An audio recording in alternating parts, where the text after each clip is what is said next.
Fala pessoal, tudo bem? Tomás Duarte aqui, passando no canal People Centric, e hoje nós vamos falar sobre experiência do cliente no segmento de utilities, nossas concessões públicas regulamentadas pelas agências federais, estaduais, municipais. E essa é uma palestra que eu fiz a pedido da comunidade Amigos do CX, que aconteceu na Congás no ano passado, em abril do ano passado, de 2024. E eu vou trazer aqui para vocês alguns highlights dela, só para vocês entenderem o valor das experiências no segmento de utilities, né? Porque é um segmento que é um monopólio funcional, né? Não existe opção, muitas vezes, do cliente ficar trocando de fornecedor. Você tem, claro, várias possibilidades, né? E cada vez mais a gente tem enfim, os mercados mais competitivos, até mesmo por fontes alternativas, como, por exemplo, o mercado regulamentado pela ANEEL, né, de energia elétrica, e você tem múltiplas fontes, né? Você tem hoje a fonte diretamente da concessionária, mas você também pode, às vezes, implementar uma usina eólica ou solar dentro da sua própria casa, dentro do seu próprio estabelecimento. E essa história, né, nasceu quando eu estive no CEO Fórum do BTG Pactual, que aconteceu recentemente, quer dizer, todo ano acontece, né, mas naquela circunstância aconteceu ali no início do ano de 2024. E lá estava, né, o presidente da Equatorial, o Augusto Miranda, estava o Lino Cansado, diretor-presidente da Eneva, Ricardo Botelho, da Energisa, até conversei com o Ricardo na ocasião, o Sandoval Feitosa, diretor-geral da ANEEL, né? E teve a moderação do Vitório Perona, que é um sócio do BTG. E a gente atende algumas empresas do segmento de utilities, como a própria Congás, né? Que é um super cliente parceiraço, né? E aqui a ideia é mostrar o caso principalmente da ANEEL. ANEEL, eu vou trazer aqui alguns insights sobre esse caso da ANEEL, porque ela tem já o chamado Índice ANEEL de Satisfação do Consumidor. E eu vou explicar como isso funciona. O fato é que eu fiz até uma live hoje falando sobre o ACSI, né, do Donald Trump, o Índice Geral de Satisfação do Consumidor nos Estados Unidos. Ele estava batendo recordes com o Joe Biden e agora tem um desafio bastante grande para manter isso com cortes de gastos, né, dentro do governo do Trump. Mas voltando aqui para o Brasil, quando a gente fala da ANEEL, ANA, Agência Nacional de Águas, SUSEP, Seguros, ANP, Petróleo e Gás, Anvisa, Vigilância Sanitária, ANAC, Aviação Civil, Anatel, Telecomunicações, Banco Central, ou seja, todas as instituições, autarquias públicas, agências reguladoras que fazem o controle, né, de qualidade da prestação de serviço desses concessionários para o cidadão brasileiro, né? Então, nesse caso aqui, eu trago o caso da ANEEL, né? A ANEEL tem o chamado fator X, que são as bandeiras, né, as bandeiras tarifárias. Na verdade, o fator X que determina, né, a forma de ponderar ali as bandeiras.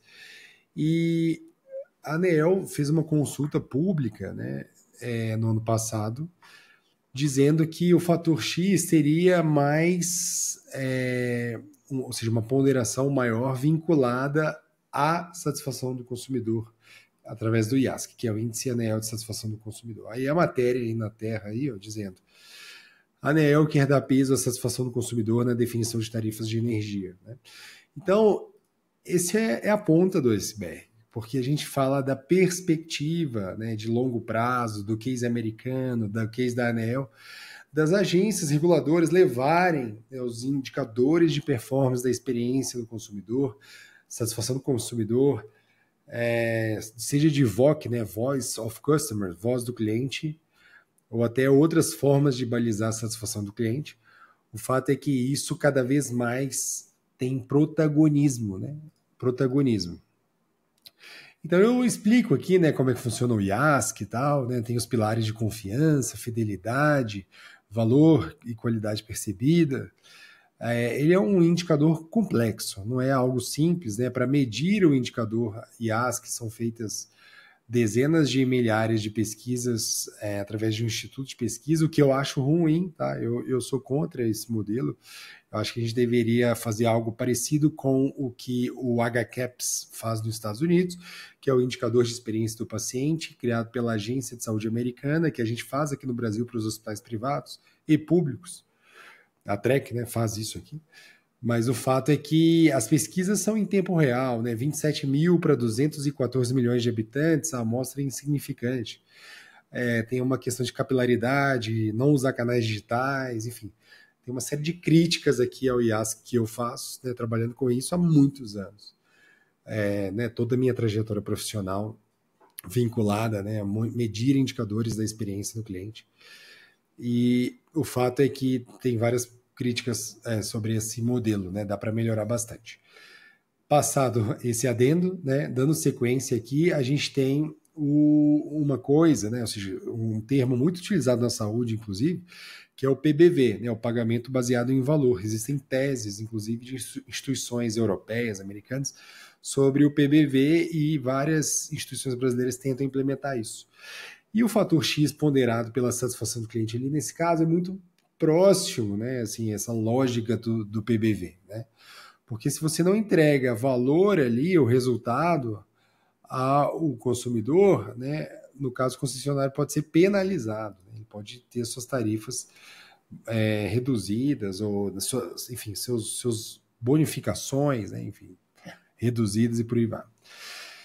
Eu tirei um print screen aqui, né, uma foto aqui de um gráfico do relatório do IASC, né, Índice Anual de Satisfação do Consumidor, espalhado pelas regiões do Brasil. Olha lá, das concessionárias, né, eles fazem sempre o ranking das concessionárias melhores, né, e é sempre as concessionárias acham muito cruel, assim, na verdade, existem formas né, eles geram um ranking nacional, mas muitas vezes por uma questão estatística, eles não gostam muito conversando com eles, né?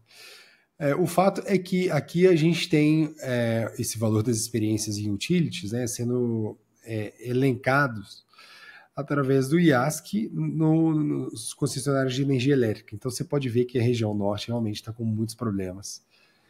Que, segundo o IASC, né, é o que tem pior performance. A região sul é a vencedora e tem 2 estados ali no Nordeste, que é Sergipe, na verdade 3, né? Sergipe e Rio Grande do Norte, né? São os campeões ali, né?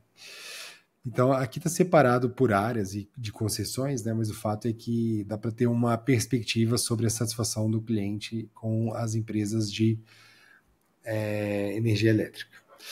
E eu trouxe uma análise, né, demonstrando o quanto que, de fato, na verdade, é preocupante quando a gente fala da experiência do consumidor nas utilities. E isso está muito vinculado ao que está na tela aí, ó, a capacidade de uma empresa de responder rapidamente às mudanças e necessidades dos clientes. Então tem indicadores como tempo de resposta, eficiência operacional, taxa de contato, First Contact Resolution, SLAs, né, Service Level Agreement, por exemplo, no caso de energia elétrica, né, a disponibilidade da energia elétrica é algo diretamente proporcional à satisfação. Quanto mais disponível, né, melhor, né? E isso está muito vinculado, né, à experiência do cliente, nesse caso, ser de high touch, né, ou seja, de alto contato. Por quê? Por exemplo, no caso de energia elétrica, eu estou vivendo aqui, né, seja no trabalho, ou seja na minha residência, o fato é que eu preciso de energia elétrica para tudo, né? Tá tudo, enfim, é essencial, é um item essencial.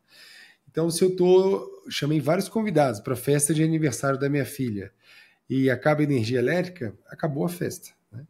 Então, uma experiência de alto contato, né? Então, isso acaba tendo uma percepção muito latente ali. E aí eu trouxe o caso, né, do HCAHPS, né, da Agência de Saúde Americana, e o Departamento de Serviços de Saúde também, ele tem o HCAHPS, que é a forma de ranquear os hospitais dos Estados Unidos através do mesmo modelo de questionário. É um questionário um pouco mais complexo. A gente faz isso aqui no Brasil, inclusive, para as instituições de saúde. Quem não faz, deveria fazer. Fale conosco aqui na Trek. A Trek é a empresa que tem mais know-how, né? A gente fez uma aquisição da HFocus, que é uma empresa de pesquisa em saúde. A gente já fazia pesquisa em saúde e agora o HCAHPS, de fato, a gente tem essa característica, esse know-how aqui de fazer aqui dentro de casa.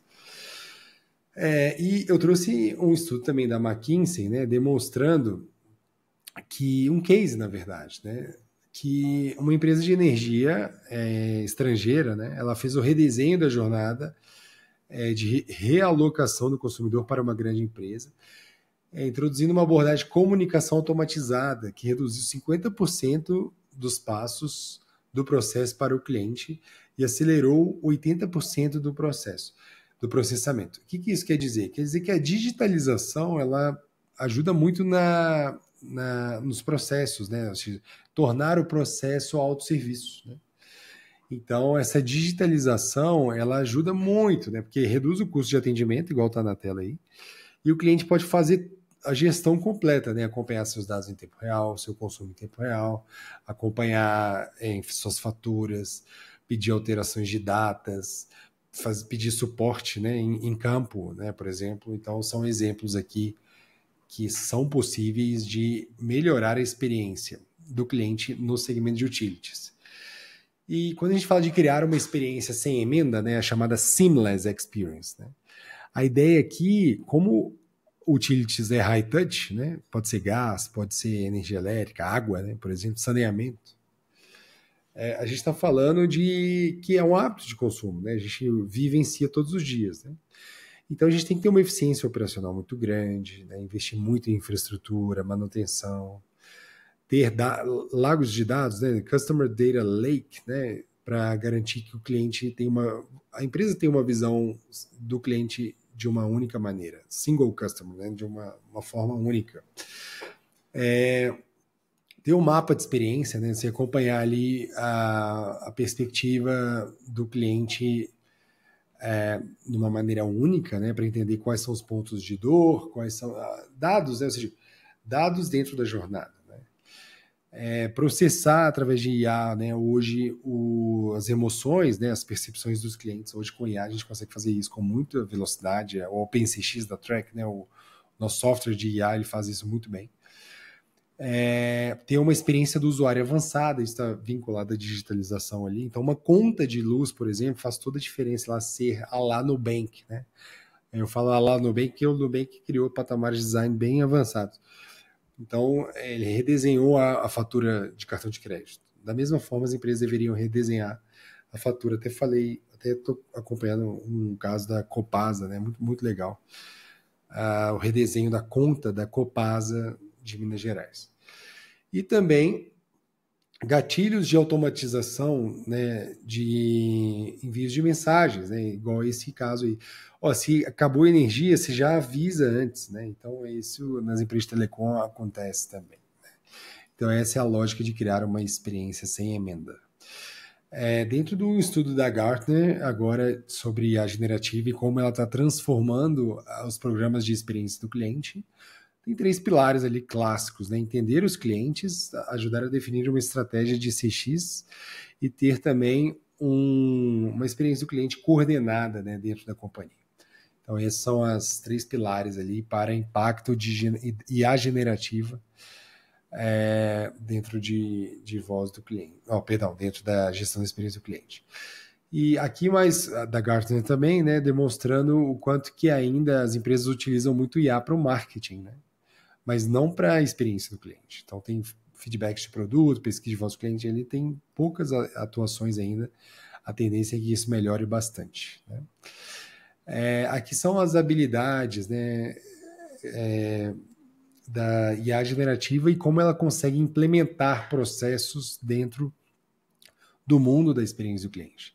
Então, interações de clientes inbound, né, produtividade interna, interações outbound também. Então, a forma de comunicar, eu até falei que o ano de 2025 é o ano da comunicação em CX, porque existe um gap muito grande de comunicação, e isso tem sido pautado nos principais estudos de tendências para 2025. Né? As ferramentas de inteligência artificial generativa, elas ajudam a ter acessibilidade de uma maneira, ou seja, uma alta tecnologia disponível, com baixo custo e bastante resultado. Né? Não tem como deixar de falar dessas IAs.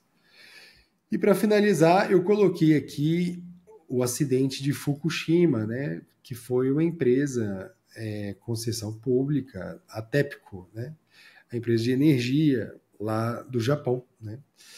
E uma das maneiras, né, que ele, enfim, foi uma fatalidade de segurança e tal, tem várias empresas do grupo, mas uma das maneiras, né, que eles focam atualmente, a TEPCO, até para ter uma resposta, né, a esse incidente, melhorando a experiência do cliente. Né? Olha lá, eles têm cada vez mais processos digitalizados que avaliam em tempo real a experiência do cliente, no qual você consegue ter dimensionamentos de energia, reparos, né?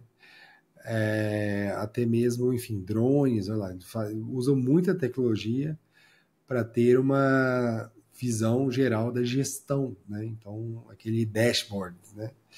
Para melhorar a experiência do cliente. Então, essas tecnologias ajudam a dobrar a produtividade, né? Ajudaram a ter reformas das estruturas do negócio e também novos modelos de negócio. Então, é a nova onda, né, de óleo e gás. E aqui o estudo da McKinsey também, trazendo como é o futuro, né, do cliente de utility. Né? Então, as casas estão cada vez mais conectadas, inteligentes. O foco aqui, né, olha lá, são 4 pilares, né? Então, da direita para a esquerda, novos serviços, tem novas possibilidades, né, de modelos de negócio, como no Japão foi feito ali que eu citei. Eu não vou entrar no caso especificamente, mas vale a pena estudar o caso da TEPCO depois, que é a empresa de energia japonesa. A gente tem as transações peer-to-peer, né, aquele modelo de cliente para cliente, né, isso é uma possibilidade. Assistentes virtuais que ajudam a melhorar a satisfação do cliente com inteligência artificial, aplicações inteligentes, e a personalização, né, e uma experiência guiada por dados, né, que tem a ver também com o IA generativo. Hoje é possível cada vez mais personalizar a experiência graças à IA generativa. Né? E aqui, por outro lado, o futuro do colaborador, né, de uma empresa do mesmo segmento. Né? Quem quiser aprofundar, tem esse artigo aqui, chama Digital Innovation, da Deloitte, bem legal. Eu não vou falar sobre escolas de ROI aqui, essa é uma outra pauta, né? Mas o fato é que, enfim, encerrando aqui essa apresentação, eu trouxe bastante aqui uma ideia de falar sobre utilities e a experiência do cliente. E o quanto que isso entrega valor no mercado que as tarifas são reguladas, no mercado que, de fato, a gente precisa ter um cuidado extra, né? E o resumo disso tudo, né, é o que eu disse aqui nos slides anteriores. A gente precisa ter cada vez mais uma eficiência operacional, vou voltar aqui para o slide para a gente recapitular. Esse aqui que eu queria mostrar. Olha lá, a experiência do cliente é influenciada pela capacidade de responder rapidamente às mudanças e necessidades dos clientes. Então, assim, se você tem um processo totalmente digitalizado no segmento bancário, por exemplo, por que não a gente não possa digitalizar o segmento de utilities também, né? Então, por quê? O mundo está digital e por aí vai. Então, os tempos de respostas, né, não são mais de órgãos públicos. O patamar, né, o paladar é de experiências com empresas. Né? Então, a gente precisa, de fato, entregar cada vez mais essa resposta com velocidade. Com a cultura centrada no cliente, que entregue bastante resultado, né? A característica de ser high touch, né, acaba sendo bastante eficiente também, exigindo essa eficiência. E dessa forma a gente vai conseguir ter boas percepções. E por fim, né, as agências reguladoras cada vez mais olhando para seus indicadores de satisfação de clientes, e dessa forma vão poder remunerar melhor as instituições. Era isso, deu 20 minutos aqui. A gente se vê no próximo vídeo, numa próxima live. Um grande abraço.